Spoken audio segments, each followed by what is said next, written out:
Kaudom ko kurambuso ni Roger sa usa ka adlaw.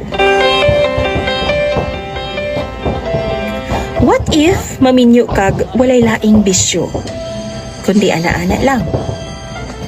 Pero dili lang kausa mo birada sa usa ka adlaw, kundi kaunom pa.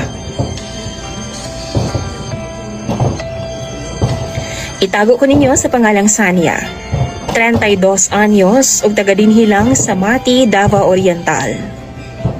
Minyo na ko sa kuang bana nga si Roger ug managsama rami og edad ug doon na pod mi 7 ka mga anak. Pusot-pusot jud na DJ Sam. Unsaon nga ganado man permi si Roger. Sayunan kag kadlawon bago mga pe. Kadahuman pamahaw bago mulakaw sa trabaho. Tapos mo uli og merienda break para mutuslo lang jud. Paniud to, merienda break sa hapon og kanang human og panihapon og bago usab matulog. Literal nga sa kuban na jud ko ani sa iyahang pinuti DJ Sam. Kana nga butang ang hinungdan nga nung dili magpalayo og trabaho si Roger. Dapat naalang jud siya sa duol sa mga gipuy-an. Kay dili jud daw niya kaya nga dili pagbigyan ang iyang kaugalingon kung ugaling man matukaran siya.